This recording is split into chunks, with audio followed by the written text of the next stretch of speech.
હેમચંદ્રાચાર્ય ઉત્તર ગુજરાત યુનિવર્સિટી ખાતે ₹3.22 કરોડના વિકાસ કાર્યોનું લોકાર્પણ. ગ્રીન ઓડિટ કરાવનારી પ્રથમ યુનિવર્સિટી બનશે. પાટણ. હેમચંદ્રાચાર્ય ઉત્તર ગુજરાત યુનિવર્સિટી પાટણ કેમ્પસ ખાતે તાજેતરમાં વિવિધ નવનિર્મિત પ્રકલ્પોના લોકાર્પણ, શૈક્ષણિક ભવનોના ઉદ્ઘાટન અને વૃક્ષારોપણનો એક ગરિમામય ત્રિવેણી કાર્યક્રમ યોજાયો હતો. યુનિવર્સિટીના માનનીય કુલપતિ પ્રોફેસર ડોક્ટર કિશોરકુમારસિંહ પોરિયા સાહેબના વરદ હસ્તે વિદ્યાર્થીઓ અને યુનિવર્સિટી પરિવાર માટે આ નવી સુવિધાઓ ખુલ્લી મૂકવામાં આવી હતી. પાણીની તંગી અને વીજ બચત માટે મોટું કદમ. યુનિવર્સિટી કેમ્પસમાં ભૂતકાળમાં પાણીના સંગ્રહ અને વિતરણને લઈને નાની મોટી સમસ્યાઓ સર્જાતી હતી. આ પ્રશ્નના કાયમી નિકાલ માટે રાજ્ય સરકારશ્રીની વર્ષ 2022-23ની નવી બાંધકામ ગ્રાન્ટ અંતર્ગત ₹3.16 કરોડના ખર્ચે 15 લાખ લીટરની ક્ષમતાવાળી ઊંચી ટાંકી અને 25 લાખ લીટરના અંડરગ્રાઉન્ડ સંપનું લોકાર્પણ કરવામાં આવ્યું છે.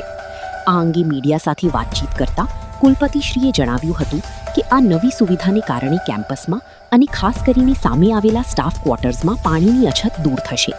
આ ઉપરાંત હવે પાણીને ઉપર ચઢાવવા માટે વારંવાર મોટા મોટરો ચલાવવાની જરૂર નહીં પડે. યુનિવર્સિટી આપણું ગૌરવ એને ચરિતાર્થ કરવા માટે જુદા જુદા 4 પ્રકલ્પ છે એમનો આજે આપણે ઉદ્ઘાટન પણ કરીએ છીએ. આપણે ત્યાં યુનિવર્સિટીમાં પાણીનું સ્ટોરેજના ક્યારેક પ્રશ્નો ઉપસ્થિત થતા હતા અને એ અન્વયે આપણે સરકારશ્રી દ્વારા ગ્રાન્ટ છે મળેલી હતી અને એ ગ્રાન્ટ દ્વારા આપણે 15 લાખ વોટર કેપેસિટીવાળો મોટી એક પાણીની ટાંકી છે એ બનાવેલી છે. એમની નીચે સંપ પણ બનાવેલું છે, ઉદ્ઘાટન કર્યું છે. એ પણ પ્રતિકાત્મક ઉદ્ઘાટન છે. એ જ રીતે આપણો યુનિવર્સિટી વંદનીય હેમચંદ્રાચાર્યજી સાથે જોડાયેલી છે અને ગુજરાતી વિભાગ આપણી પાસે અત્યાર સુધી નહીં હતો.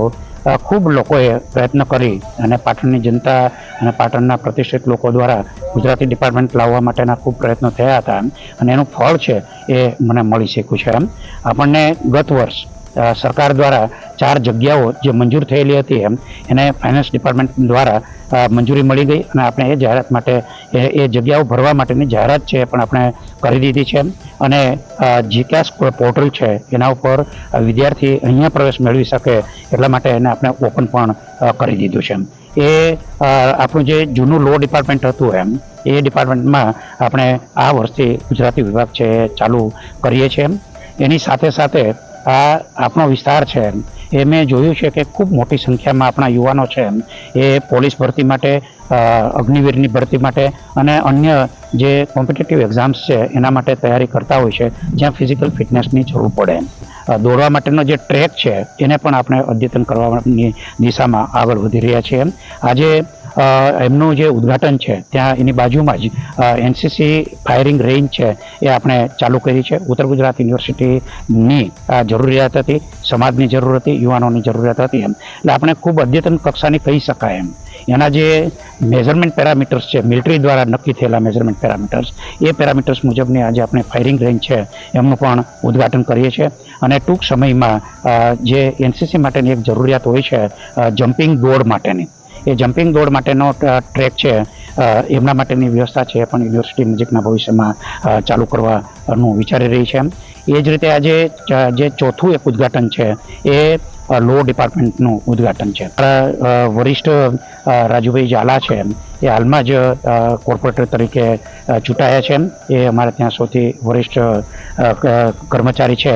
એમના દ્વારા પણ આપણે ગુજરાતી ડિપાર્ટમેન્ટ છે એ અમારા બંને દ્વારા ખુલ્લું મૂકવામાં આવેલું છે.